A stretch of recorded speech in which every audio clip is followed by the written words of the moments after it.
Buenos días a todos. Vamos a dar inicio con el último webinar del sexto ciclo del webinar Resinen. En esta ocasión tenemos como invitada especial a Fabiola Juárez Morales. Gracias, Fabiola, por aceptar la invitación y compartir todo lo que estás trabajando con la doctora Yuridia, ¿verdad? Sí, con ella. Gracias a ustedes por la invitación.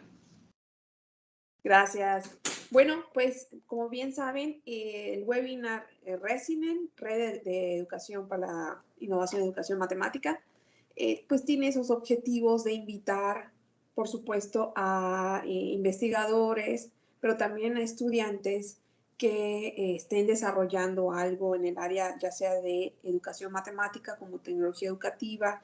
Digamos que es muy amplio, siempre y cuando pues esté dando como esta parte de la innovación educativa. Entonces, bueno, en esta ocasión con el último webinar les presento a Fabiola.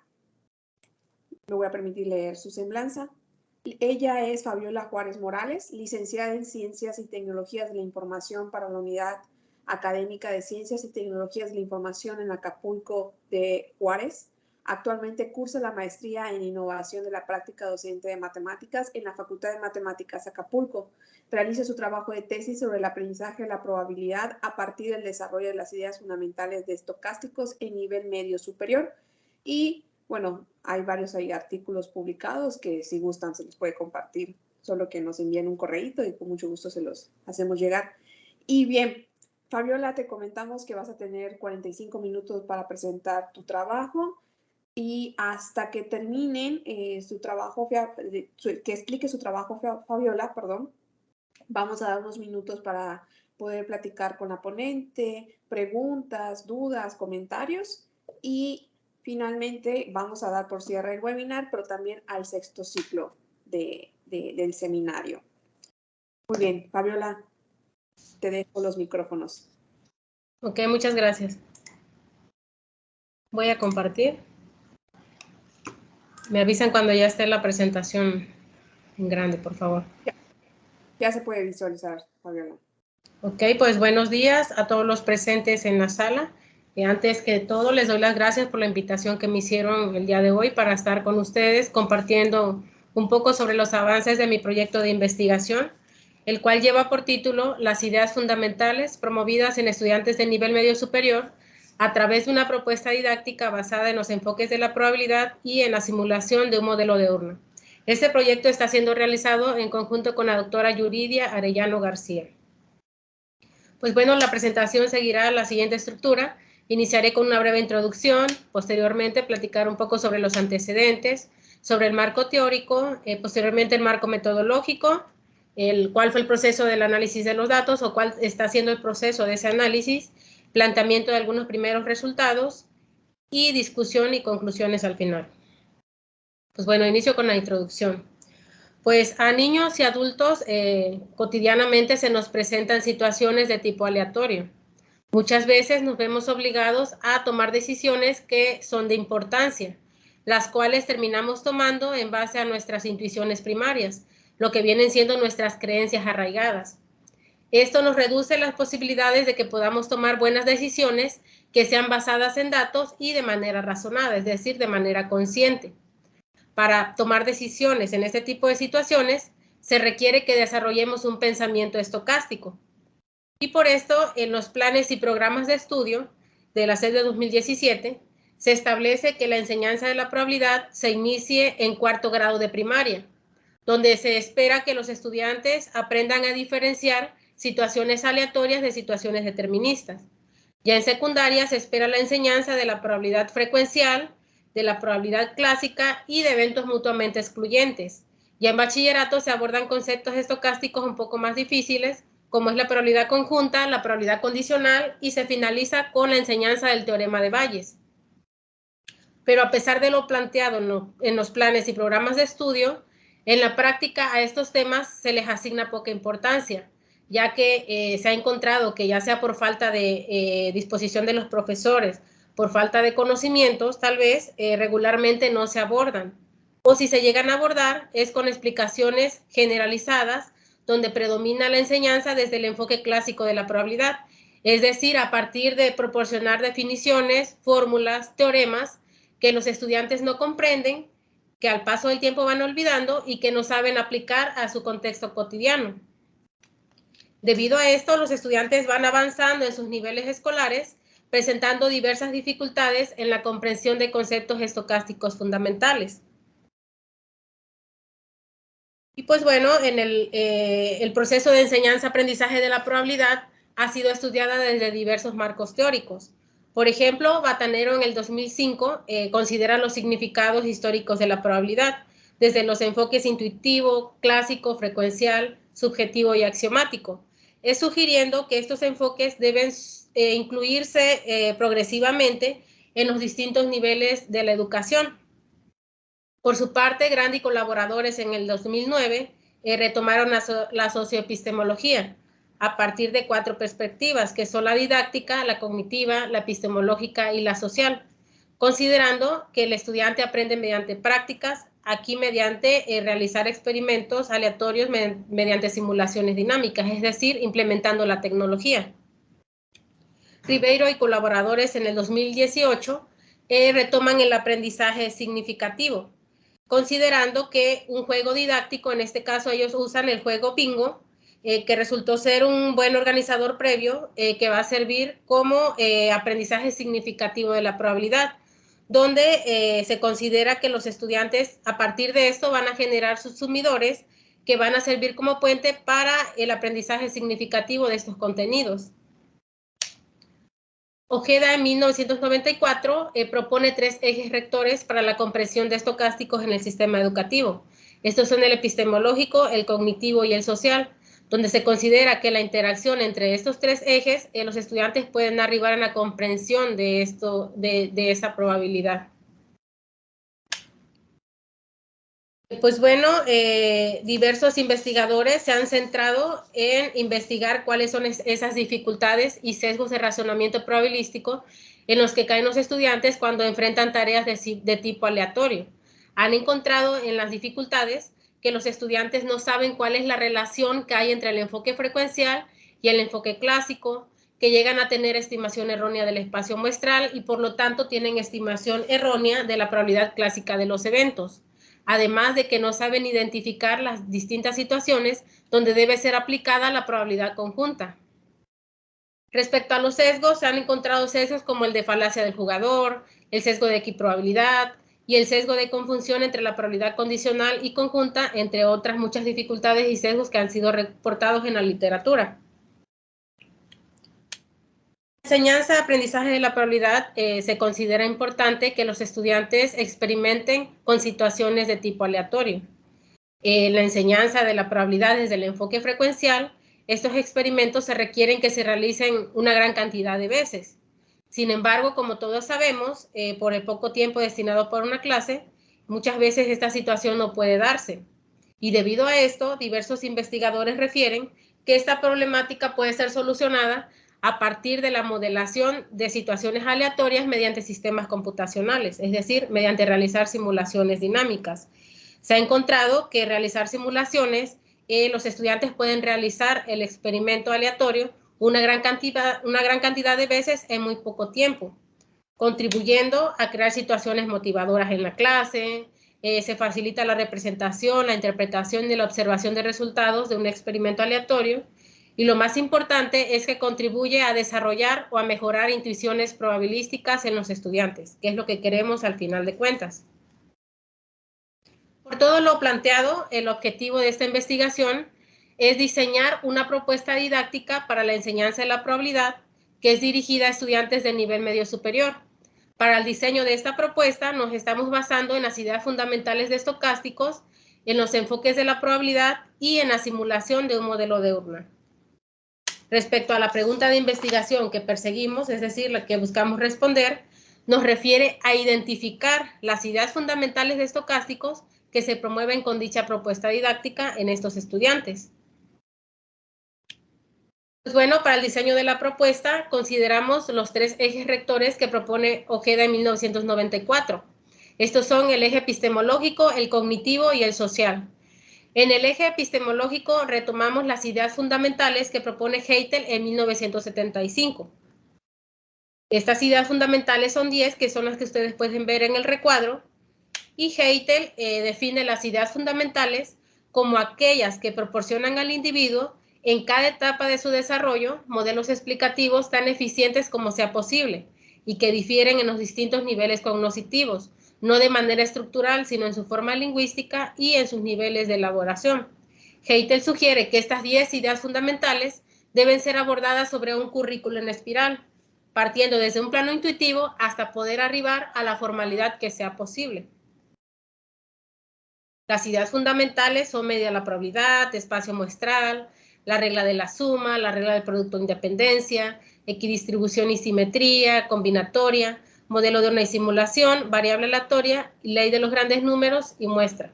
Interpreto que estas ideas fundamentales son las intuiciones, las nociones, los conocimientos básicos con los que nosotros podemos tomar decisiones en situaciones de tipo aleatorio. Sean decisiones acertadas o no, ya depende del nivel de intuición con las que contemos en estas ideas fundamentales, es decir, desde qué nivel de formalidad estemos abordando estas ideas fundamentales. El eje epistemológico también retomamos, consideramos lo propuesto por López Mojica y Aque en el 2019, quienes consideran que la probabilidad debe de abordarse desde los enfoques de la probabilidad, partiendo la enseñanza desde el enfoque intuitivo, donde se va a estimar la probabilidad sobre el grado de creencia que se tiene sobre los resultados posibles de una situación azarosa, que generalmente va a ser a partir del uso de frases cotidianas o frases coloquiales. Posteriormente, se da la enseñanza simultánea desde los enfoques frecuencial y desde el enfoque clásico. En el enfoque frecuencial vamos a estimar la probabilidad de un evento con base en su frecuencia relativa en una serie grande de repeticiones de este experimento. En el enfoque clásico se va a considerar como la razón entre los casos favorables y los casos posibles. Estos investigadores consideran que a partir de la comprensión de estos tres enfoques, los estudiantes pueden arribar en la comprensión de un enfoque axiomático de la probabilidad, es decir, comprender a partir de teoremas y axiomas, que ya sería un nivel de comprensión más alto. En el eje cognitivo retomamos a Fishman en 1975, quien otorga gran importancia a las intuiciones en la construcción del pensamiento matemático, en nuestro caso del pensamiento probabilístico. Fishman define una intuición como aquel conocimiento que se va presentando de manera espontánea después de haber realizado repetidamente alguna acción determinada, diferenciando intuiciones primarias de intuiciones secundarias, donde las intuiciones primarias van a ser aquellos conocimientos que básicamente son creencias que vamos desarrollando de forma natural como consecuencia de la experiencia personal del individuo, es decir, aquellas creencias que desarrollamos en base a nuestras experiencias cotidianas. Respecto a las intuiciones secundarias, son lo contrario a las primarias, ya que las secundarias son los conocimientos que desarrollamos a partir de la instrucción y entrenamiento intelectual sistemático y prolongado, es decir, aquellos conocimientos que desarrollamos mediante la instrucción escolar.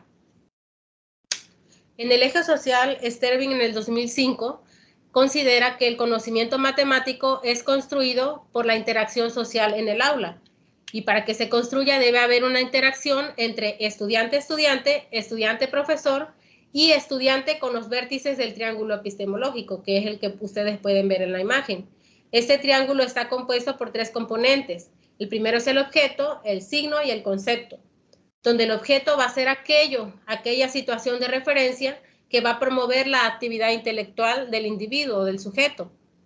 El signo va a ser cómo este sujeto va a interpretar o va a representar esa abstracción, que básicamente va a ser mediante los materiales e instrumentos de enseñanza que se ha diseñado por el profesor o que se ha propuesto por el mismo estudiante. Y el concepto va a ser aquello que queremos llegar a construir, que inicialmente van a ser nociones, posteriormente van a ser ideas y finalmente van a llegar a ser conceptos bien comprendidos. Sterling considera que para que el individuo dote de significado este concepto, debe de haber una interacción constante entre el objeto y el signo. Pues bueno, para el análisis de las producciones de los estudiantes, retomamos la célula de análisis que propone Ojeda en el 2006. La célula de análisis permite someter a análisis las producciones provenientes desde los tres ejes rectores, que es el epistemológico, el cognitivo y el social.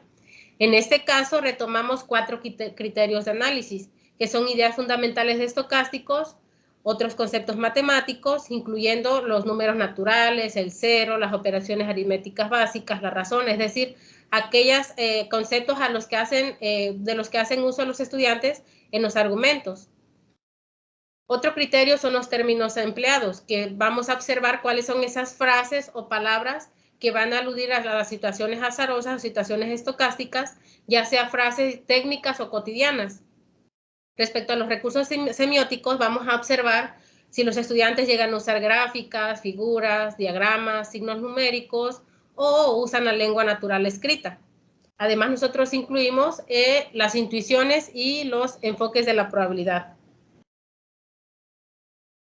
Esta investigación es de tipo cualitativa. Nos estamos basando en la metodología de la investigación acción educativa, que es propuesta por Elliott en 1990. Esta metodología consta de 3 etapas. La primera, que es de diseño, donde nos documentamos para identificar una problemática, un objetivo y plantearnos una pregunta de investigación. La segunda es de desarrollo. Esta etapa se lleva a cabo por medio de ciclos, donde pueden ustedes ver en la imagen que cada ciclo está conformado por 4 fases. La primera fase es de planeación, que es de aquí donde se realiza el diseño de la propuesta didáctica. La segunda fase es de actuar, donde se implementa la propuesta.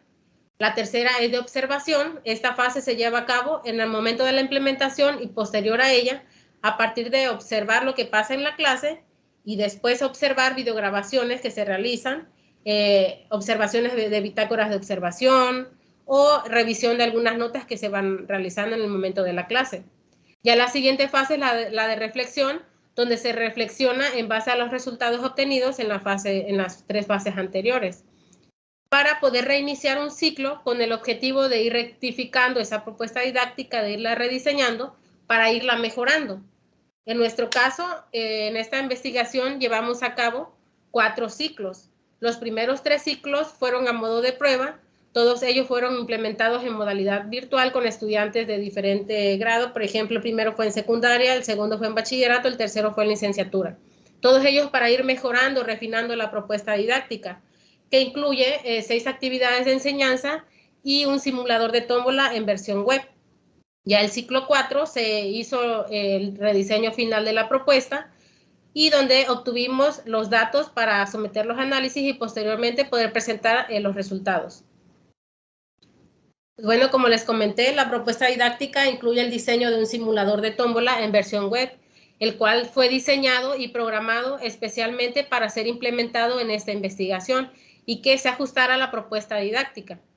Este simulador fue programado en 3 páginas.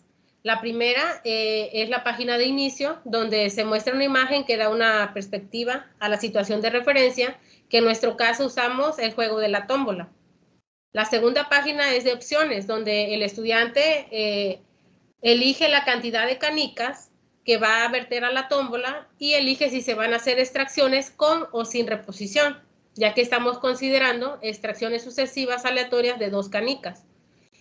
La página 3 es donde se llevan a cabo las simulaciones. Esta consta de 3 secciones. En la sección 1, los estudiantes pueden extraer un color de canica específico o pueden extraer canicas de forma aleatoria de una o más canicas, ya sea con o sin reposición. La sección 2 y la sección 3, los estudiantes pueden realizar desde 10 hasta 1 millón de juegos en cuestión de segundos, con la diferencia que en la sección 2 se simula la extracción de una sola canica y en la sección 3 se simula la extracción sucesiva de 2 canicas. Como pueden ver, se presentan los resultados obtenidos en unas tablitas. Pues bueno, respecto a las actividades de enseñanza, todas fueron diseñadas para ser implementadas en modalidad virtual, ya que fueron diseñadas cuando estábamos en esta situación de pandemia. Y pues bueno, las actividades de enseñanza se distribuyen en 3 fases. La primera fase es de indagación, que se corresponde o se trabaja la probabilidad desde el enfoque intuitivo, el cual nos va a permitir identificar las intuiciones sobre las ideas fundamentales con las que ya cuentan los estudiantes cuando inician las actividades. La segunda fase es la de enseñanza, donde se trabaja la probabilidad desde el enfoque frecuencial y posteriormente desde el enfoque clásico, para promover algunas ideas fundamentales específicas. Y ya la tercera fase es de comprensión, donde se trabaja la probabilidad desde el enfoque clásico para identificar la comprensión de estas ideas fundamentales después de la fase de enseñanza. Y pues bueno, como les comenté, la situación de referencia de la que partimos para el diseño de las 6 actividades es el juego de la tómbola. En este caso consiste que a una urna se van a introducir canicas de diferentes colores y cantidades. Se le plantea a los estudiantes que se van a realizar 2 extracciones sucesivas, ya sea con o sin reposición. Y también se les plantea que para poder participar deben de comprar un boleto, el cual cuesta 20 pesos y que solo se va a vender un boleto por cada resultado posible. Las primeras 2 actividades están diseñadas desde el enfoque intuitivo, donde a partir de una tómbola concreta, una cajita oscura que se diseñó y bolitas de unicel pintadas de 4 colores diferentes, se vierten la misma cantidad de canicas a la tómbola. En este caso se consideraron 5 canicas para cada color, y esto para abordar eventos independientes equiprobables. Se plantea que se hagan extracciones con reposición, es decir, que se estén devolviendo la canica a la tómbola después de la primera extracción. Posteriormente se le plantean a los estudiantes diversas preguntas que nos van a permitir identificar las ideas fundamentales con las que ya cuentan, estas intuiciones. Ya en la actividad 2, en la misma tómbola, se vierte ahora diferente cantidad de canicas para cada color y se plantean extracciones con y sin reposición para abordar eventos independientes y dependientes no equiprobables en esta misma actividad. Ya en la actividad 3 y 4 están diseñadas desde el enfoque frecuencial. Aquí se usa el simulador de tómbola, se vierten canicas de diferentes cantidades para cada color y en la actividad 3 se realizan simulaciones con reposición y en la 4 simulaciones sin reposición. Posteriormente, en cada una de las actividades, se le plantea a los estudiantes que realicen 10, 100, 1000, 10,000, 100,000 y 1,000,000 de juegos, 1,000,000 de simulaciones. Conforme van realizando estos juegos, se tiene que ir registrando los resultados obtenidos en tablas de frecuencia que nosotros compartimos por medio de un archivo en Excel, y por ahí mismo tienen que generar gráficos de barra. Es decir, se van a generar 6 tablitas de frecuencia y 6 gráficos de barra para que los estudiantes puedan observar y analizar esos datos y posteriormente se les hacen preguntas para promover estas ideas fundamentales, pero ahora desde el enfoque frecuencial. Ya en la actividad 5 se plantea igual verter al simulador de tómbola diversa cantidad de canicas para cada color, que se hagan extracciones con o sin reposición y se le pida a los estudiantes que trabajen a partir de diagramas de árbol y tablas de doble entrada para que se pueda estimar la probabilidad clásica de cada evento, que se busca a partir de diferentes preguntas. Por ejemplo, se les pide que contesten cuál es la probabilidad de rojo y amarillo. Entonces, a partir de interactuar con estos diagramas de árbol y estas tablas de doble entrada, los estudiantes van a llegar por ellos mismos a estimar la probabilidad clásica de esos eventos. Ya en la actividad 6, se diseñó un cuestionario final, el cual fue aplicado por medio de la plataforma Quizzes para que nosotros pudiéramos identificar esa comprensión de las ideas fundamentales, si fue desde el enfoque frecuencial o del enfoque clásico. Pues bueno, en cada una de las actividades pretendíamos desde el inicio, desde el diseño, promover ideas fundamentales específicas. Por ejemplo, la idea de medir la probabilidad la pretendimos promover en las 6 actividades, a diferencia de la ley de los grandes números, que solamente buscábamos promoverla en la actividad 3 y 4, que es donde se realizan las actividades desde el enfoque frecuencial, y así para las demás ideas fundamentales. Y es importante también mencionar que el diseño de la propuesta didáctica es propio. Si bien en la situación de referencia, que es el juego de la tómbola, ya existe, pero todas las actividades, todas las preguntas fueron diseñadas desde cero por su servidor y por la doctora Yuri para ser implementadas en esta investigación. Pues bueno, en la implementación final de la propuesta participaron 7 estudiantes, de los cuales 3 fueron mujeres y 4 fueron hombres. Todos ellos con edades de entre 16 y 18 años, quienes en ese momento cursaban el 4º semestre de bachillerato en diferentes preparatorias del estado de Guerrero. Ustedes se preguntarán por qué de diferentes preparatorias. porque nosotros no teníamos acceso a estudiantes de nivel bachillerato y no pudimos conseguir de forma tradicional que nos prestaran un salón de clases, y por lo cual optamos por lanzar una convocatoria por medio de un póster que se compartió en redes sociales, por Facebook y WhatsApp, donde los estudiantes respondieron y accedieron a participar de forma voluntaria en las actividades. Y pues por eso fue que tuvimos gran variedad de las preparatorias y de los lugares.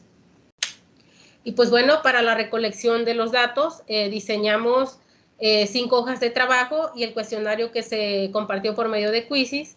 Todas estas actividades fueron contestadas en el momento de la clase y fueron compartidas y devueltas por medio de la plataforma Classroom. Y para captar las producciones orales decidimos videograbar las sesiones de trabajo por medio de la plataforma Zoom, que es donde se llevó a cabo las actividades. Y pues para trabajar formamos 2 grupos de trabajo. Esto por cuestión de tiempo en los estudiantes, como les comenté, eran de diferentes preparatorias, por lo tanto también cursaban la prepa en diferentes horarios. Entonces algunos podían trabajar en la mañana y otros podían trabajar en la tarde. Por eso formamos 2 grupos. 2 estudiantes trabajaron en la mañana y 5 estudiantes trabajaron en el turno de la tarde. Por cada grupo de trabajo realizamos 3 sesiones que en total duraron 6 horas, es decir, por todo el trabajo se reunieron 12 horas de grabación. Para iniciar el proceso de análisis definimos ciertas notaciones, donde diferenciamos a los estudiantes mujeres de los estudiantes hombres con la letra inicial según su género, M para mujeres y H para los hombres, seguido de un número sucesivo del 1 al 3 para las mujeres y del 1 al 4 para los hombres. Las intervenciones del profesor las identificamos con la letra P mayúscula, las actividades con la letra A mayúscula, seguido por el número de la actividad, por un guión y seguido por el número de la pregunta en esa actividad. Para poder identificar las ideas fundamentales a las que hacen referencia cada uno de los estudiantes, usamos negrita y cursiva. Para las intuiciones primarias, I_1, y para las intuiciones secundarias, I_2. Respecto a los enfoques de la probabilidad, I mayúscula para el enfoque intuitivo, F mayúscula para el enfoque frecuencial y C mayúscula para el enfoque clásico. Pues bueno, iniciamos el proceso de análisis con la observación de los videos. Posteriormente realizamos las transcripciones de cada uno de ellos y a partir de las transcripciones identificamos episodios relevantes donde consideramos que los estudiantes hacen referencia a alguna idea fundamental específica. Después organizamos esos episodios relevantes en tablas de análisis, donde nos permitieron realizar un análisis detallado por cada estudiante, por cada idea fundamental y por cada una de las actividades. Después, a partir de las tablas de análisis, llenamos tablas de resultados.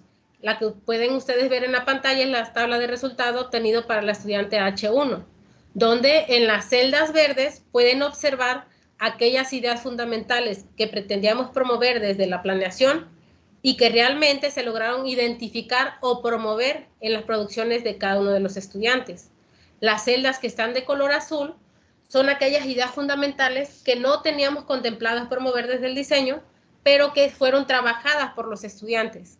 Las que están de color naranja son aquellas ideas fundamentales que buscábamos promover, pero que realmente no se identificaron en esas producciones. Y pues las que están de color blanco son aquellas que ni teníamos planificados promover ni las identificamos. Pues bueno, presento los resultados considerando los ejes rectores y la célula de análisis. En este caso, presento primero el eje epistemológico y cognitivo, donde van a observar las ideas fundamentales, los enfoques de la probabilidad y las intuiciones. Aquí presento las primeras 2 tablitas que se obtuvieron para los estudiantes que trabajaron en el grupo de trabajo número 1, que fueron los que trabajaron en la mañana. Estos son el estudiante H1 y la estudiante M1.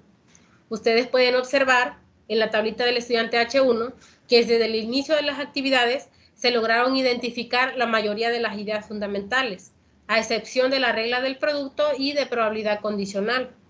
Ya para finalizar las actividades, logramos promover las ideas fundamentales que se tenían contempladas y otras no contempladas, que en este caso fueron en la actividad 5, que es la de combinatoria, la de equidistribución, modelo de una simulación, la ley de los grandes números y la regla de la suma. En la tablita de resultados de la estudiante M1, pueden observar que a diferencia de H1, al principio de las actividades, aproximadamente logramos identificar la mitad de las ideas fundamentales que se tenían previstas.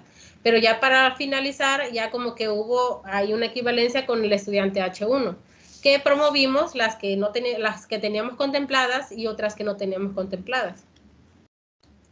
Bueno, estas son las tablas de resultados para el grupo de trabajo 2, que estuvo conformada por 5 estudiantes, que son M2, H2, M3, H3 y H4. Pues bueno, podemos observar en la tablita de resultados para la estudiante M2 que como que hay una equivalencia con la tablita de resultados del estudiante H1. Observamos que esta estudiante ya contaba con intuiciones sobre la mayoría de las ideas fundamentales que teníamos contempladas, y pues al final se promovieron las que se tenían y otras que no igual. Y pues para el resto de los estudiantes, al inicio de las actividades no identificamos todas esas ideas fundamentales, pero al final de las actividades como que se lograron equivaler con la estudiante M2. Por ejemplo, observamos a la estudiante H2 que pues se lograron promover las que se tenían contempladas y solamente 2 de las que no se tenían contempladas. Y podemos observar en la estudiante M3 que al inicio de las actividades fueron muy pocas esas ideas fundamentales con las que ya contaba, esas intuiciones, pero al finalizar ya se logró corresponder con la estudiante M2. Y pues al final les presento a los estudiantes H3 y H4, quienes fueron en quienes menos identificamos y promovimos estas ideas fundamentales. Consideramos que fue por la poca participación que hubo de estos estudiantes y por lo tanto no teníamos evidencia para nosotros identificar si se lograron promover las ideas fundamentales que teníamos contempladas. Y pues bueno, ¿cómo es que logramos llenar esas tablitas de resultados? Pues bueno, a partir de tablas de análisis. En este caso, este es un extracto de la tabla de análisis que estamos presentando en la tesis para hacer un resumen y poder mostrarles a ustedes. Por ejemplo, en la columna 1 pueden observar cada uno de los estudiantes. Ya en la columna 2 les presento un extracto de esa producción del estudiante donde logramos identificar que hace referencia a ideas fundamentales específicas, las cuales pueden ver en la columna número 3, enumeradas del 1 al 9, que se están relacionando con el extracto, por ejemplo, ahí en el estudiante H1, se le pide que elija la primera canica que él cree que va a salir en la primera extracción. Entonces, como es una situación de equiprobabilidad porque se vierte la misma cantidad de canicas a la tómbola, él plantea que al haber la misma cantidad de canicas, todos los colores tienen las mismas probabilidades de salir. Entonces, cuando él dice mismas probabilidades, nosotros estamos identificando 2 ideas fundamentales, que es medida de la probabilidad y equidistribución. Ya posteriormente se le pide que justifique por qué las probabilidades son las mismas, y él dice porque tienen un 25% de probabilidad. Cuando él dice 25% de probabilidad, igual estamos identificando medida de la probabilidad y equidistribución, pero en este caso estamos identificando intuiciones secundarias sobre estas ideas fundamentales. ¿Por qué? Porque él ya cuenta con una enseñanza previa de cómo calcular la probabilidad desde el enfoque clásico, es decir, comparando los resultados favorables con los resultados posibles. Entonces ahí podemos ver que lo hace él a modo de porcentaje. La misma situación se dio con la estudiante M2. Básicamente, aunque trabajaron de forma separada, la respuesta, las justificaciones que dan son muy parecidas. A diferencia de los demás estudiantes que son M1, H2, H3, H4 y M3, quienes justifican usando intuiciones primarias. ¿Por qué intuiciones primarias? Porque su justificación se basa en creencias arraigadas, como por ejemplo, porque me gusta el color, porque lo dejo a la suerte, y esas son las 2 justificaciones que usan la mayoría de los estudiantes. De todas formas, ahí estamos identificando las ideas de medida de la probabilidad, y en el caso del estudiante H3 también estamos identificando la idea de equidistribución desde el enfoque intuitivo, porque hace uso de expresiones cotidianas para referirse a que la posibilidad de que salga cualquier color de canica es la misma. Ya en la pregunta 2 de la misma actividad 1, se les pide que elijan la segunda canica que creen que saldrá de la tómbola si se devuelve la primera. Entonces aquí observamos que solamente el estudiante H1 hace uso del enfoque clásico de la probabilidad, ya que sigue estimando la probabilidad de cada evento a partir de porcentaje. Entonces, además de las ideas de medida de la probabilidad y de equidistribución, identificamos la idea de independencia. Cuando él dice, porque estamos devolviendo la canica a la tómbola, eso quiere decir que las probabilidades siguen iguales para todos los colores. Es decir, que a pesar de que hubo extracción y que se devolvió, la probabilidad de todos los colores de las canicas no se ve afectada al ser extracciones con reposición. A diferencia de H1, M2, que en la pregunta anterior había usado intuiciones secundarias, es decir, desde el enfoque clásico, vuelve a sus intuiciones primarias. ¿Por qué vuelve a sus intuiciones primarias? Porque a pesar de tener conocimiento de cómo estimar la probabilidad desde el enfoque clásico, ella plantea que para el segundo color no puede elegir el color que ella había elegido. ¿Por qué? Porque ella piensa que las posibilidades se van a reducir. Y como estamos viendo que es una situación de equiprobabilidad con independencia de sucesos, pues esas probabilidades no se ven afectadas. Pero pues ella no se percata de eso. Entonces, por eso consideramos que vuelve a sus intuiciones primarias. Y al resto de los estudiantes siguen estimando la probabilidad a partir de sus creencias, usando expresiones cotidianas.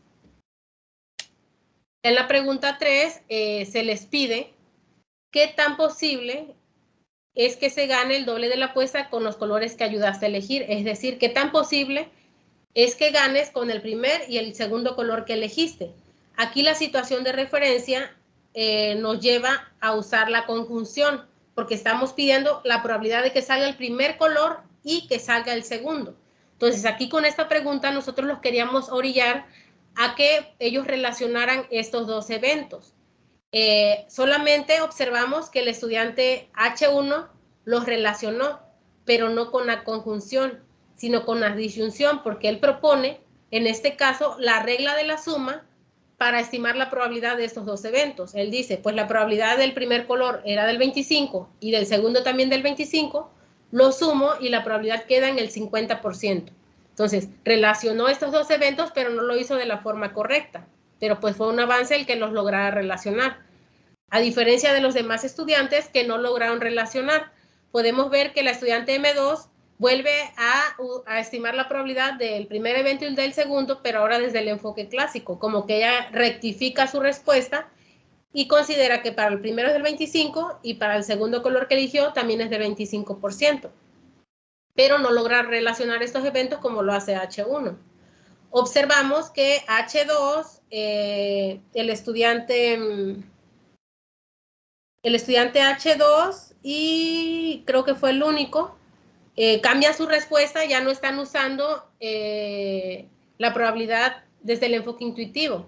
Ya no están usando esas expresiones cotidianas porque me gusta, porque lo dejo la suerte, sino que ya están proponiendo una probabilidad. Sin embargo, consideramos que siguen usando intuiciones primarias porque cuando se les pide que justifique por qué la probabilidad es del 25%, no saben justificar desde el enfoque clásico. Entonces, consideramos que solamente están adoptando la respuesta que escucha de la estudiante M2, que fue con quien trabajó. Entonces, siguen siendo intuiciones primarias todavía. Bueno, ya en la pregunta 4 de la misma actividad, se les pide que dibujen esos boletos que se van a vender para la primera y la segunda extracción. Entonces, aquí nosotros pretendíamos observar las ideas de combinatoria y espacio muestral. Entonces, podemos observar que el estudiante H1, el estudiante H2, M2 y M1 logran obtener las 16 combinaciones posibles. H1 y H2 lo hacen de forma desordenada.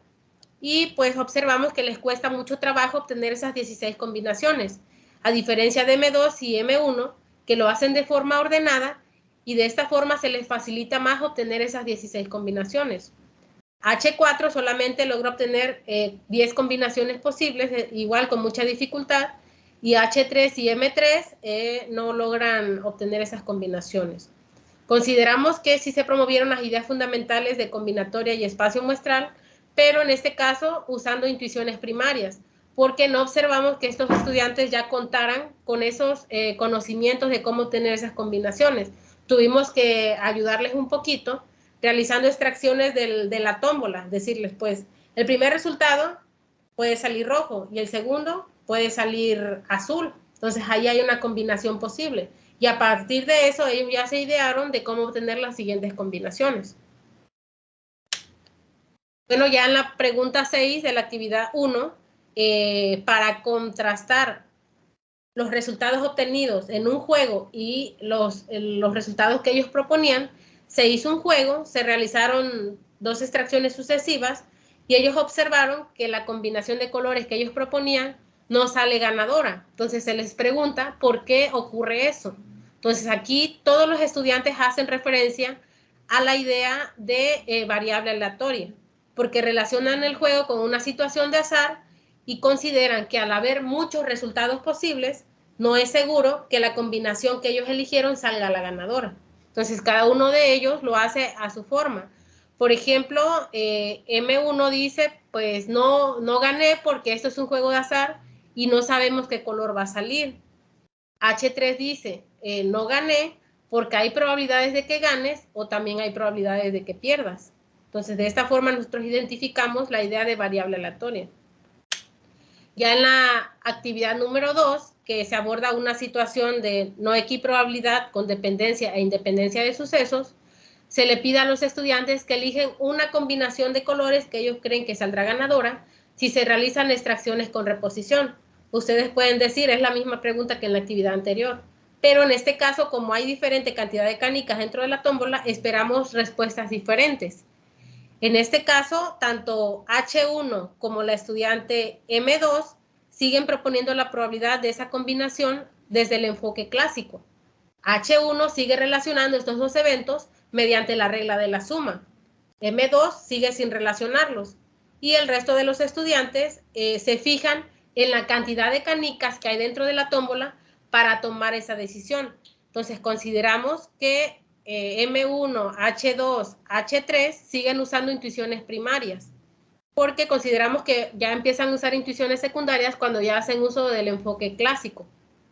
En este caso, siguen estimando la probabilidad usando expresiones o frases cotidianas, como porque hay más canicas de ese color, porque si la canica se devuelve, la cantidad de canicas no cambia. Por ejemplo, en ese argumento identificamos la idea de independencia. Ya en la pregunta 2 se les plantea que elijan una combinación de colores si se realizan extracciones sin reposición. Entonces aquí queremos observar la dependencia de sucesos. Pasa lo mismo, no vemos cambios, solamente que se dan cuenta de que al no devolverse la canica a la tómbola, la cantidad de canicas cambia y por lo tanto sus probabilidades también. Siguen estimando las probabilidades del enfoque clásico H1 y M2, y H1 sigue usando la regla de la suma y M2 sigue sin relacionar los dos eventos. La mayoría de los estudiantes proponen los eventos más probables, que en este caso el más probable sería la combinación rojo-rojo, que la propone el estudiante H1, el estudiante H2 y la estudiante M2. El resto de los estudiantes eligen la combinación rojo-azul, porque eligen considerando la cantidad de canicas que hay dentro de la tómbola y no se percatan que aunque no se devuelva la canica roja a la tómbola, las canicas rojas siguen siendo mayoría, porque pasan de ser 8 canicas a 7 canicas en comparación de las azules que son 6 canicas. Entonces ellos no se percatan de esa situación. Ya en la actividad 3 se les pide nuevamente que elijan una combinación de colores. Entonces nosotros queremos ver cómo es que van cambiando esos argumentos de los estudiantes conforme vamos trabajando y vamos pasando unas actividades. Aquí observamos que el estudiante H1, después de haber usado intuiciones secundarias, vuelve a sus intuiciones primarias. No sabemos si es simplemente por flojera o por qué lo hace, que ahora decide ya no estimar las probabilidades del enfoque clásico, sino que lo hace solamente observando esa cantidad de canicas que hay dentro de la tómbola. Entonces él dice, apuesto a las azules y a las rojas porque son mayor cantidad. Entonces ahí identificamos la idea de medir la probabilidad desde el enfoque intuitivo porque está usando solamente frases o expresiones cotidianas. M2, ella sí sigue estimando la probabilidad desde el enfoque clásico y el resto de los estudiantes siguen usando expresiones o frases cotidianas. Posteriormente, ya que ellos proponen esa combinación de colores, se piden que a partir del uso del simulador de tómbola, en este caso, realicen 10, 100, 1000, 10,000, 100,000 y 1,000,000 de juegos. Entonces, conforme van realizando estos juegos, los estudiantes van registrando esos resultados en las tablitas de frecuencia que ustedes pueden ver aquí y posteriormente generan sus gráficos de barra. Es decir, se obtienen 6 tablitas de frecuencia y 6 gráficos de barra para cada uno de los estudiantes, porque cada uno de los estudiantes trabajó las simulaciones de forma separada. Entonces, podemos observar que a partir de la observación del análisis de esos resultados, ya empiezan a proponer, por ejemplo, la idea de medida de la probabilidad, ahora desde el enfoque frecuencial, y consideramos que ya son intuiciones secundarias porque ya está habiendo una enseñanza previa por parte de nosotros. Y pues, por ejemplo, en el caso del estudiante H1, compara los resultados obtenidos en los juegos con la cantidad de juegos que se realizaron. Entonces aquí, aparte de la idea de medir la probabilidad, estamos identificando la idea de espacio muestral también desde el enfoque frecuencial. Y eso es para cada uno de los estudiantes. Aquí solamente muestro los argumentos de 3 estudiantes. Por cuestiones de tiempo, en el momento de la implementación, no pudieron participar el resto de los estudiantes, por eso no tenemos evidencia. Pues bueno, ya en la pregunta 6 se hace un análisis más profundo de las tablas de frecuencia y de los gráficos de barra. Se les pide detenidamente que vayan observando el cambio de esos resultados, de esos datos, y, por ejemplo, en las tablitas de frecuencia, posteriormente se calcula la frecuencia relativa de cada una de esas combinaciones y por medio de esos gráficos de barra, los estudiantes llegan a la misma conclusión, que a partir de ir realizando mayor número de juegos, esas probabilidades, esa frecuencia relativa y esas barritas como que se van estabilizando. Entonces, cada uno lo hace a su forma. Por ejemplo, el estudiante H1 lo que hace es comparar la frecuencia relativa. Él dice, pues veo que a medida que pasan los juegos, en todas las combinaciones, esas probabilidades como que suben y bajan, pero el cambio es muy poquito, ese cambio que se está dando. Entonces, nosotros consideramos que aquí se está identificando la idea de la ley de los grandes números, además de la idea de modelo de urna y simulación, porque ellos están haciendo uso de estos recursos para lograr llegar a esas conclusiones. Por ejemplo, el estudiante H2 llega a la conclusión a partir de observar esas barritas, esa forma de las barritas, que a medida que se hacen más juegos, esas barritas como que se van pareciendo en su forma. Entonces aquí igual identifica la ley de los grandes números a partir de intuiciones a lo mejor muy primarias, pero consideramos que son intuiciones secundarias porque ya está viendo una enseñanza por parte de nosotros, porque los estamos llevando a que hagan ese análisis de esas tablitas. Igual para los demás estudiantes. Y ya en la actividad 4, igual en este caso se aborda una situación de dependencia de sucesos porque ya no se va a devolver la canica a la tómbola. En este caso, para modificar un poquito la actividad, decidimos reducir la cantidad de canicas de las azules, que eran 8, reducimos una, y ahora había 7, y de las verdes, que había 2, reducimos una, y quedaba una canica en la tómbola. Eso para que se pueda ver con mayor, para que ellos puedan apreciar mayormente cómo es que afecta la dependencia de sucesos, es decir, cuando no se devuelve la canica a la tómbola, esas probabilidades. Y, por ejemplo, si no se devolvía la canica verde, la combinación verde-verde ya era algo imposible que resultara. Entonces, a partir de eso, queríamos trabajar. Por ejemplo, en este cambio que vimos en los argumentos de la actividad 3 a la actividad 4, es que, por ejemplo, en la estudiante M1, el estudiante M2 y el estudiante M3, que ya no apuestan basándose en solamente la cantidad de canicas que hay dentro de la tómbola, sino que están apostando basándose en los resultados que obtuvieron en los juegos anteriores, en las simulaciones anteriores. Como ellos observaron que la combinación azul-azul era la que salía con mayor frecuencia en los juegos, entonces decidieron apostar en base a eso. Entonces ahí ya están cambiando, hay un cambio de sus argumentos, y pues el estudiante H1, él sí no tuvo cambio, él tuvo como que un retroceso, porque ya está haciendo uso de la palabra fe. Tengo fe en que salga esa combinación. Entonces, a pesar de estimar las probabilidades del enfoque clásico, él regresa a esas creencias para tomar decisiones. Pues ya en la actividad 4, como les comentaba, la combinación verde-verde era un evento imposible. Entonces, se les pregunta a qué color de canica no deberían apostar para la segunda extracción y por qué. Y aquí en los dos grupos hubo respuestas correctas. Por ejemplo, en el primer grupo, la estudiante M1 se percata de la dependencia de sucesos, porque ella comenta que la combinación verde-verde, en este caso, como no se devuelven a la tómbola, si sale verde en la primera, ya no puede salir verde en la segunda.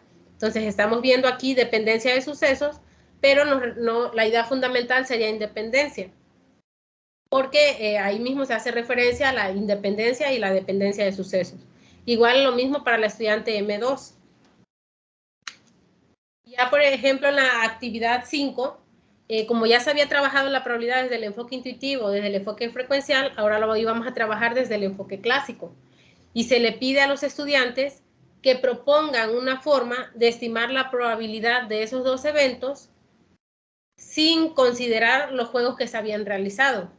En este caso, queremos o lo que quisimos fue que propusieran ahora que llegaran a relacionar esos dos eventos desde la regla del producto de independencia, es decir, de la conjunción.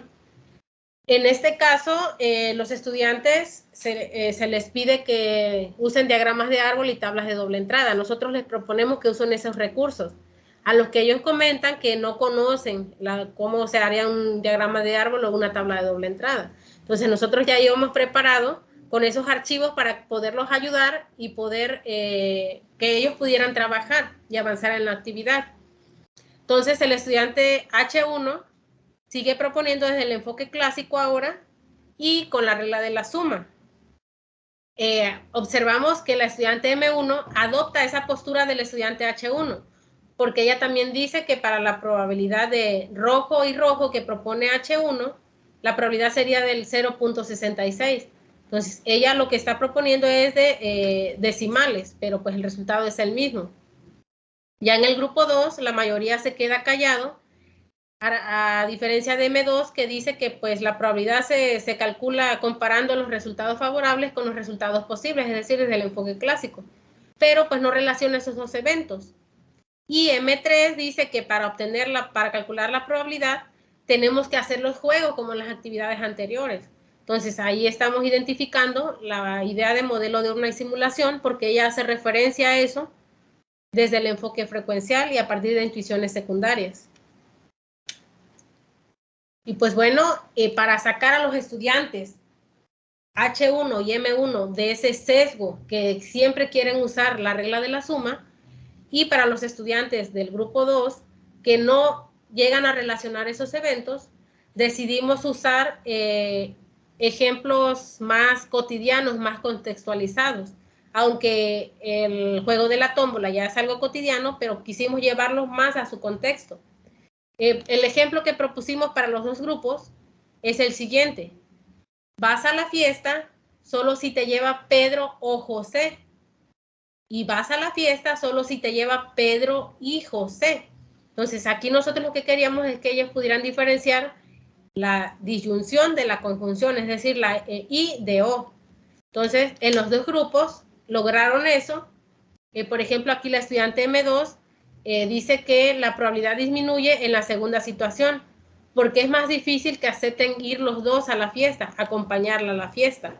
Y es más fácil que vaya Pedro o que vaya José en el otro caso.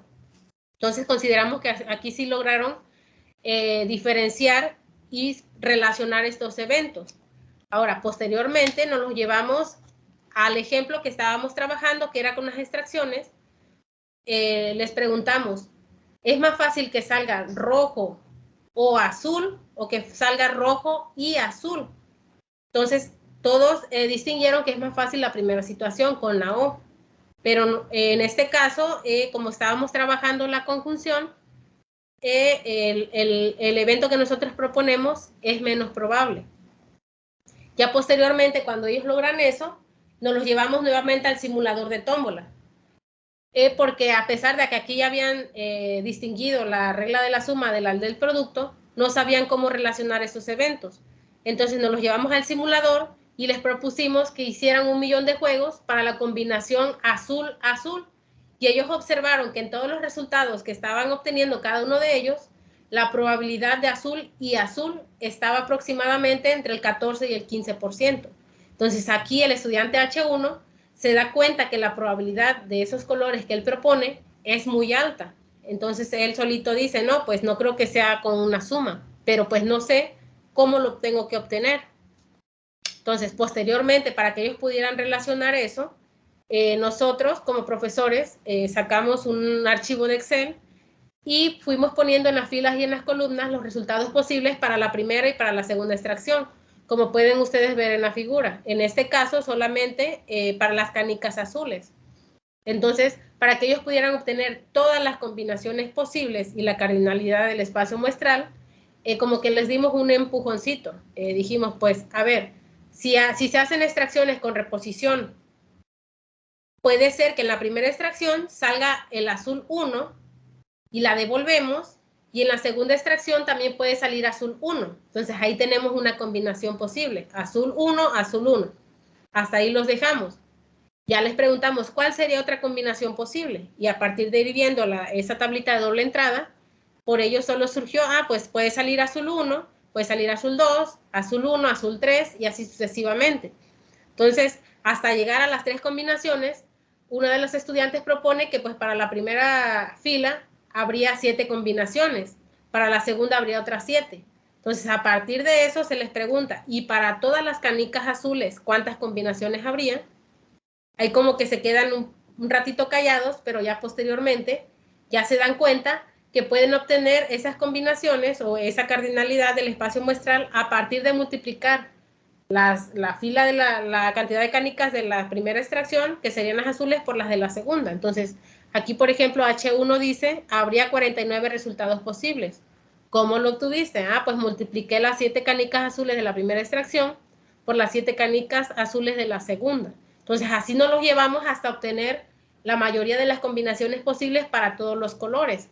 Ya para finalizar, ellos llegaron a la conclusión que para todas las canicas que había dentro de la tómbola, en total había 324 combinaciones posibles, es decir, el espacio muestral estaría conformado por 324 elementos, y él llega a la conclusión que se multiplica 18 por 18, en total da 324.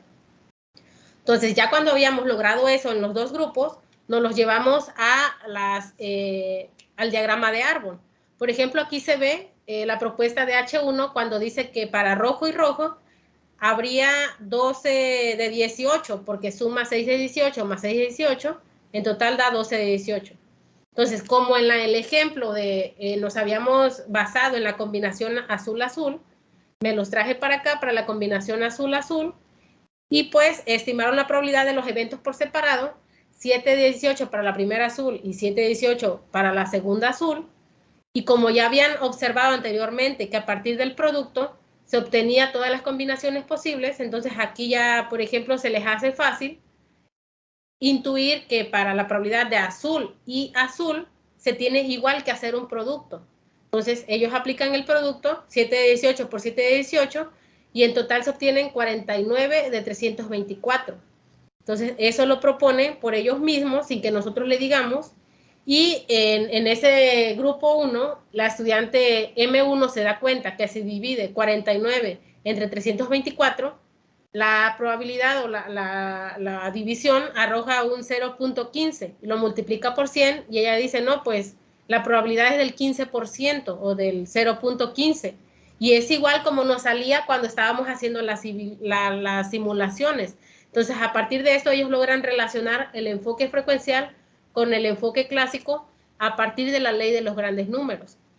Consideramos que en toda esta charla que se dio con los estudiantes, se promovieron las ideas de medida de la probabilidad, la regla de la suma, la regla del producto a independencia, combinatoria y espacio muestral, a partir de intuiciones secundarias, porque ya no solamente están usando esas frases o expresiones cotidianas, sino que están haciendo uso de procedimientos matemáticos para estimar cada una de estas probabilidades, para obtener la cardinalidad del espacio muestral, para las combinaciones posibles, etc. Pues bueno, a partir de esta interacción que se dio con los grupos de estudiantes, ya al finalizar las actividades, ellos ya proponían las probabilidades de cada uno de esos eventos desde el enfoque clásico, como pueden ustedes ver ahí en los resultados. Algunos los hacían a modo de razón, otros en decimal, otros en porcentaje. Y por ejemplo acá en esta imagen que les proporciono de la estudiante M1, quien al principio de las actividades inició solo con intuiciones primarias porque ella decía, no, pues por la suerte, porque me gusta, por X cosas, pero todo referíase a creencias. Ya al finalizar en la actividad 5, lo que ella hizo fue dibujar los diagramas de árbol sin que se les pidiera, lo hizo por su propia cuenta, y estimó la probabilidad de cada evento y los relacionó con la conjunción. Entonces ella ahí tiene todos sus resultados y basándose en esas estimaciones ya va proponiendo la probabilidad de las siguientes preguntas. Entonces podemos ver, por ejemplo, aquí evidencia de H1 y de M1, donde siguen estimando, en este caso H1, la probabilidad es del enfoque clásico, y M1 ya empieza a usar procedimientos matemáticos para estimar esa probabilidad. Pues bueno, ya la actividad 6, que fue la que realizamos en Quizzes, ya todos ellos estimaban la probabilidad de cada evento que se les proponía desde el enfoque clásico y la mayoría de ellos lo hacían de forma correcta. Hubo unos que cuando se les preguntaba sobre la probabilidad condicional, respondían con la probabilidad conjunta o al revés. Entonces hubo esas situaciones, pero entre los mismos estudiantes se encargaron de ir corrigiendo. Pues bueno, como estamos considerando la célula de análisis, entonces también observamos de forma muy superficial cuáles son esos conceptos matemáticos a los que hacen uso los estudiantes para resolver las actividades. Y pues identificamos que se hizo uso de las operaciones aritméticas básicas, el porcentaje, la fracción, la razón, la proporción, el producto cartesiano, decimal, la frecuencia relativa y el registro y análisis de los datos. También podemos observar que el estudiante H1 y la estudiante M2 son quienes usaban más conceptos matemáticos desde el principio de las actividades, porque son los que ya traían esos conocimientos de estimar la probabilidad desde el enfoque clásico. Por lo tanto, hacían más procedimientos matemáticos. Y respecto a los términos que emplean los estudiantes, hicimos el análisis por cada estudiante y por cada idea fundamental, pero aquí en esta tablita se resume todos esos resultados. Por ejemplo, en la idea de medir la probabilidad usan términos como misma probabilidad, la probabilidad es alta, es seguro, es imposible, porque sale menos veces, porque hay mayor cantidad, porque sale con mayor frecuencia, entre otras. A diferencia de combinatoria, que solamente usan dos términos, que es combinaciones y variaciones, y así para las demás ideas fundamentales. Pues bueno, respecto a los recursos semióticos que usan los estudiantes, como les comenté al principio, podrían ser tablas, diagramas, la lengua natural escrita, figura, dibujos. En este caso observamos que el estudiante H1, M1, H4 y H3 hacen una mezcla de figura y lengua natural escrita, porque cuando en la actividad 1 se les pide que dibujen los boletos que se van a vender, dibujan el boleto y dentro de ese boleto escriben esas combinaciones. Por ejemplo, la estudiante M3 solamente usa figura porque solamente dibuja los boletos sin escribirles nada adentro. Se ve como que quiso escribirle, pero se arrepintió y borró. Ya la estudiante M1 y H2 usan lengua natural escrita porque solamente escriben esas combinaciones posibles sin dibujarle nada adentro, a diferencia de los demás estudiantes. Y pues en las actividades 3 y 4, los estudiantes hacen uso de tablas y gráficos, que aunque son propuestos por nosotros, de todas maneras a ellos les sirvieron para representar eso que estaban haciendo, esas simulaciones. Por eso consideramos que también se trabajó con tablas y gráficos. Y pues bueno, respecto a los triángulos epistemológicos, surgieron varios, pero aquí solamente les presento dos. Por ejemplo, en la actividad 1, el objeto, que es la situación de referencia de la que se parte, son esas extracciones sucesivas que hacen los estudiantes usando la tómbola concreta, ya sea con reposición o sin reposición. ¿Cómo representan eso? pues a partir de dibujar los boletos o de escribir esas combinaciones. ¿Qué es lo que se construyó a partir de esa interacción entre el objeto y el signo? Se construyeron los conceptos o las ideas fundamentales de combinatoria y espacio muestral. Ya en la actividad 3 y 4, a partir del objeto, que la situación de referencia fueron las extracciones aleatorias sucesivas desde 10 hasta 1.000.000 de juegos, los estudiantes registraron esos resultados obtenidos en las tablas de frecuencia y en los gráficos de barra, y a partir de eso lograron construir conceptos como enfoque frecuencial, la ley de los grandes números, lo que era un evento posible y lo que es un evento imposible. Pues bueno, para finalizar, a modo de conclusión, consideramos que a partir de la propuesta didáctica logramos promover 9 de las ideas fundamentales de las 8 que teníamos consideradas desde el diseño y que se las mostré en la primera tablita donde estaban las celdas de color naranja. Además, nuestros resultados nos mostraron que ir trabajando primero el enfoque intuitivo, después el frecuencial y finalmente el clásico, resultó ser un medio eficaz para que los estudiantes comprendieran el concepto de probabilidad.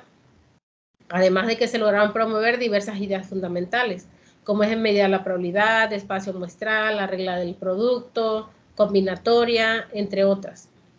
Identificamos 3 casos en los estudiantes con los que trabajamos. El caso número 1 es del estudiante H1, quien consideramos que ya contaba con intuiciones secundarias sobre la idea, por lo menos, de medir la probabilidad y equidistribución. Sin embargo, opta por volver a esas intuiciones primarias para tomar decisiones. El segundo caso es de la estudiante M2, quien en la mayoría o en casi todas las actividades, ella sigue resolviendo o sigue estimando la probabilidad desde el enfoque clásico, es decir, ella siempre está usando intuiciones secundarias. Y el caso 3 son aquellos estudiantes quien desde el principio de las actividades no poseían esas intuiciones secundarias, que son los estudiantes M1, H2, H3, H4 y M3. Pero por la interacción que hubo entre estudiante-estudiante, estudiante-profesor y estudiante con los vértices del triángulo epistemológico, estos estudiantes que solo contaban con intuiciones primarias pudieron desarrollar intuiciones secundarias sobre diversas ideas fundamentales, principalmente la de medir la probabilidad, de espacio muestral, sobre combinatoria y sobre la regla del producto. Pues bueno, respecto a las dificultades y sesgos, identificamos el sesgo de confusión entre la probabilidad condicional y la probabilidad conjunta, que se dio en la actividad 6 con los estudiantes M1 y la estudiante M2. Este caso ya había sido reportado en Huerta y colaboradores en el 2017, con quienes coincidimos cuando sugiere que este sesgo se presenta porque los estudiantes tienen una mala interpretación de los problemas. Entonces, no sabemos si aquí estas estudiantes no se percataron que, por ejemplo, el problema de la condicional planteaba, si ya salió tal color en la primera extracción, ¿cuál es la probabilidad que salga este segundo color en la segunda extracción? Entonces, ellas solamente aplican la regla del producto y proponen eso como resultado, a diferencia de los demás estudiantes que se percatan que solamente estábamos pidiendo la probabilidad del segundo evento, considerando que ya salió el primero. Entonces, aquí hubo esa confusión, tal vez fue por la mala interpretación de esos problemas. Además, observamos que se presentó el sesgo de falacia del jugador. Este sesgo se dio en la actividad 3 y 4, cuando los estudiantes, al observar que al hacer 1.000.000 de juegos, la combinación más probable siempre era el azul-azul, nosotros le preguntamos, en un nuevo juego, ¿a cuál combinación apostarías? Ellos sugirieron que a la combinación azul-azul, porque era seguro que ganaran con esa combinación de colores, dado que siempre estaba saliendo más veces. Entonces ellos estaban asumiendo que el evento más probable era un evento más seguro. Y para sacarlos de ese sesgo, usamos el simulador de tómbola, donde realizamos 3 juegos aproximadamente. Ellos observaron que en el primer juego la combinación azul-azul no era ganadora. Entonces como que se quedaron así con la duda. Volvimos a realizar un nuevo juego y nuevamente la combinación azul-azul no salió ganadora. Y así hasta un tercer juego, hasta que ellos salieran de ese error por ellos mismos. Entonces, al final, uno de los estudiantes justificó el por qué no salían esos colores y lo hizo a partir del espacio muestral. diciendo, no, pues la combinación azul-azul sería segura si dentro de la tómbola solamente hubiera canicas azules. Entonces ahí observamos que hubo un avance en esos estudiantes. Y ya pues para finalizar, respecto al simulador de tómbola, que fue un recurso muy importante en esta propuesta didáctica, observamos que este simulador sí puede ser usado para la conversión de la probabilidad, ya que contribuyó a desarrollar intuiciones secundarias sobre la mayoría de las ideas fundamentales a partir de realizar las simulaciones un gran número de veces. Especialmente contribuyó a promover la idea de la ley de los grandes números.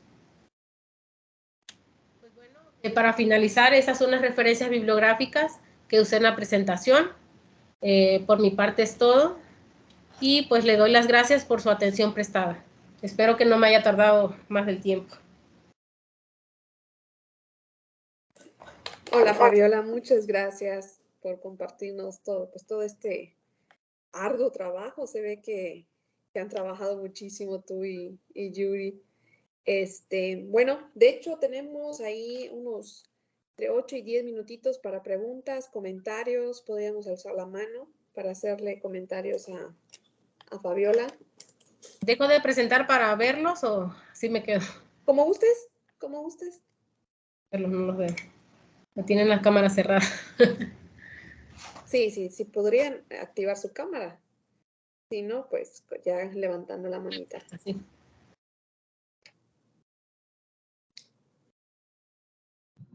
Bien. Hola, Fabiola, buenas tardes. Hola, buenas tardes, Isabel. Me parece muy interesante el trabajo y sobre todo porque pues yo también trabajé con falacias y conceptos. Entonces me llama la atención el cuándo lo utilizan, o sea, porque como que está en sus conclusiones. Entonces mi pregunta va más en el sentido de los sesgos de los conceptos de la probabilidad. ¿Qué impacto tuvo y de qué manera lo utilizaron en el trabajo de investigación? ¿Lo de los sesgos? Ok, eso fue una parte. Al principio, cuando estábamos documentándonos, nosotros observamos que pues se han reportado dificultades y sesgos. Entonces, nosotros iniciamos trabajando la probabilidad condicional.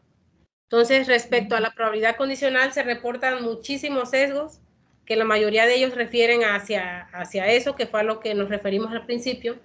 Entonces, nosotros al principio queríamos como que corregir esos sesgos. Entonces, hacia allá íbamos. Pero conforme fuimos avanzando en la investigación, como que cambiamos un poquito la orientación de la investigación y nos fuimos más hacia identificar esas ideas fundamentales. Entonces, la idea de probabilidad condicional es una idea fundamental, pero para llegar a construirla tendríamos nosotros que pasar por la probabilidad simple, la conjunta y la condicional. Entonces, al ir implementando, al ir haciendo esos ciclos con los estudiantes, nos dimos cuenta que pues hacía falta conocimiento. Los estudiantes no sabían ni cómo estimar la probabilidad de un evento desde el enfoque clásico. Entonces, nos regresamos a promover la mayoría de las ideas fundamentales que nos iban a servir para aterrizar en la probabilidad condicional. Pero ya por cuestión de tiempo, al final ya no llegamos a la probabilidad condicional, sino que nos quedamos con estas ideas fundamentales. Ya tal vez en un nuevo proyecto llegaríamos a la probabilidad condicional y a ver cómo nosotros contribuimos para corregir o mejorar esos sesgos que se refieren a la probabilidad condicional. En este caso, nos dimos a la tarea de buscar otros sesgos que refieren más a las ideas fundamentales, como es el de equiprobabilidad, el del falacia del jugador, que como mencioné en las conclusiones, sí se dio, y también se dio el de la probabilidad condicional y el de la conjunta. Entonces nosotros buscamos la forma de como que llevarlos o corregir, no sé si sea la palabra, ese sesgo mediante la interacción ahí entre los mismos estudiantes y la interacción con la propuesta didáctica. Pero ya al final de cuentas ya no fue nuestra intención, nuestro objeto de estudio. Tal vez más adelante sí ya nos vayamos hacia allá, pero ahorita nos quedamos hasta ahí. Eso por cuestión de tiempo, ya no logramos llegar a eso. No sé si eso responde a tu pregunta. Sí, muchas gracias. Gracias a ti por tu pregunta.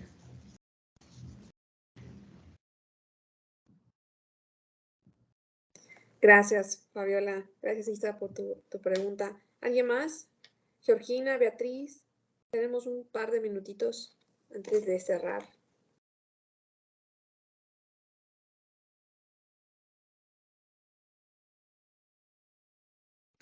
Yo sí, mientras se animan, yo te quisiera preguntar, Fabiola, esas actividades que, como dijiste, algunas fueron diseñadas desde cero, ¿verdad? Las preguntas, ¿consideras que se pueden utilizar en clase? Por el tiempo. ¿De qué manera? En una clase así de 50 minutos, creo que, por ejemplo, las actividades 3 y 4 se llevan mucho tiempo. A pesar de que el simulador contribuye a que las simulaciones de 10, 1 millón de juegos se hagan en segundos, ese registro de los datos en las tablas de frecuencia sí lleva algo de tiempo. Entonces, a veces los estudiantes no te saben manejar ni siquiera el Excel.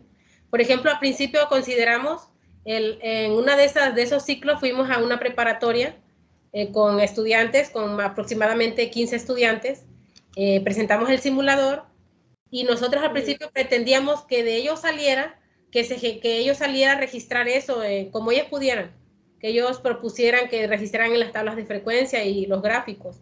Entonces, ni siquiera sabían registrar eso en tablitas que ellos diseñaran, ni siquiera sabían cómo hacer una tabla de frecuencia. Entonces, considero que esto tal vez podría ejecutarse a modo de un taller, porque son 3 sesiones, cada sesión son 2 horas de trabajo. Entonces, eso me lo han preguntado mucho a lo largo de lo que estaba en la maestría. Una de mis revisoras me dice que tendría yo que adaptar eso para ser implementado en una clase. Entonces, ese es un reto para mí, porque además me encontré que en las escuelas ni siquiera hay internet. Entonces, como es una aplicación web, se necesita del internet. Entonces, ya esa es una limitación que tengo de inicio. Entonces, yo le proponía a mis asesoras que tal vez podríamos programar una aplicación que se descargue en el celular y que se pueda usar sin internet para que se pueda trabajar en el aula, en el salón de clases. Que hacia allá tendríamos que ir, ¿verdad? Porque eso de la pandemia no duró tanto. Entonces, el diseño fue para hacer en virtual por la pandemia, pero ahorita ya no estamos en pandemia y tendríamos que pensar en un proyecto futuro, cómo llevarlo, a implementarlo en una clase tradicional. Entonces, ese sí sería un reto para nosotros, porque los estudiantes tendrían que contar con internet, con computadora para trabajar lo del Excel. Entonces, son muchas limitaciones que tenemos, pero pues hacia allá vamos, tendríamos que ver cómo le hacemos. Sí, de hecho, desde el celular también se podría acceder al Excel, por ejemplo, de Gmail, de Google. Sí, algunos estudiantes trabajaron desde el celular, pero se les complicó muchísimo. Entonces se consume más tiempo desde el celular porque tienen que estar cambiando de pantalla para estar registrando y se tardaron muchísimo. Entonces, sí, tendría que ser en computadora. Sí, de hecho es que viendo tus actividades que están bien cuidaditas, bien acotaditas, sería como un tesoro ahí escondido que no se pueda compartir, que es un material que considero que podría ser aplicado, ¿no? Pero como dicen tus asesoras, es trabajo extra que tú tendrías que precisar en las actividades para que se pueda llevar a cabo, ¿no? Con cualquier docente. Es un reto. Y sobre todo porque tiene un marco teórico ahí fuerte, ¿no? Fue diseñado para favorecer este tipo de pensamiento estocástico y creo que tiene mucha riqueza, ¿no? Sí, que de hecho ya la investigación la dejamos hasta aquí porque ya terminé la maestría. De hecho, ya hace como una semana ya presenté mi examen. Entonces, estábamos platicando con mi asesora que tal vez para un proyecto de doctorado ya podríamos avanzar un poquito más hacia allá, pero un poquito más adelante. Sí. Sí, claro. Y considero que bueno, el trabajo interdisciplinario, ¿no? Es así como el diseño de la aplicación que dices, a lo mejor algún ingeniero de software o algo que se pueda... No, eso lo hice yo tengo licenciatura en sistemas de información y pues el diseño es algo mío que diseñé es algo también importante de innovación porque lo diseñé especialmente que se adaptara a la propuesta. Y como nosotros sabemos, en internet hay mucho material, pero en este caso nosotros tendríamos que adaptar nuestra propuesta a lo que hay. Pero en este caso fue al revés, el simulador se adaptó a nuestra propuesta didáctica.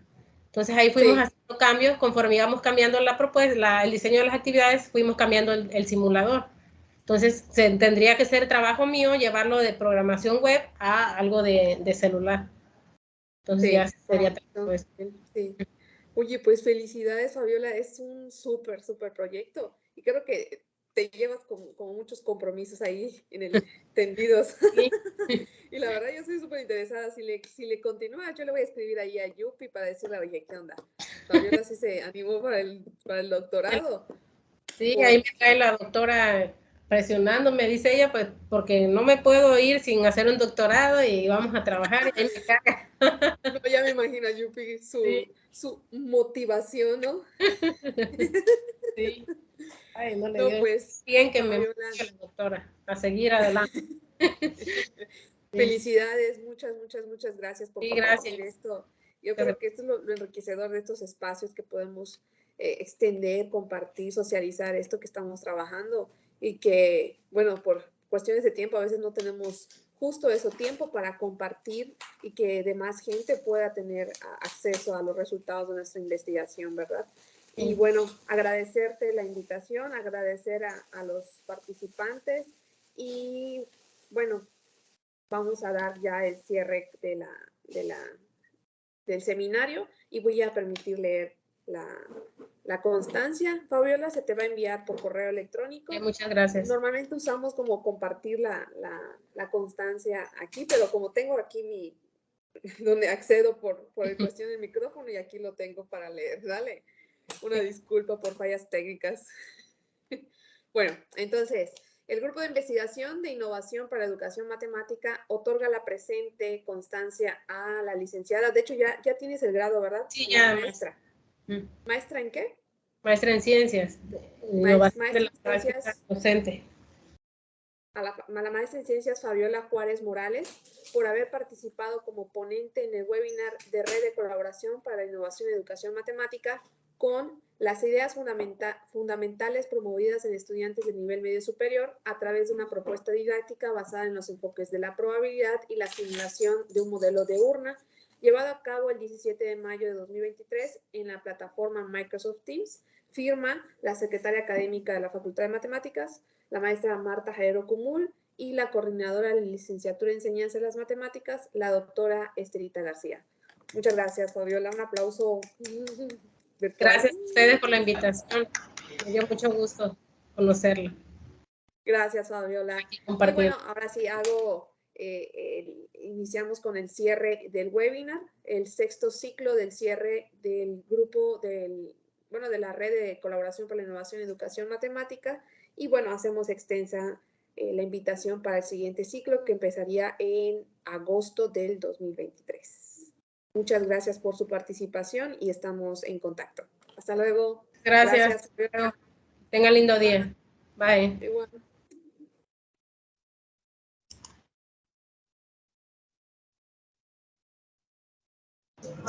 Hasta luego. Bye.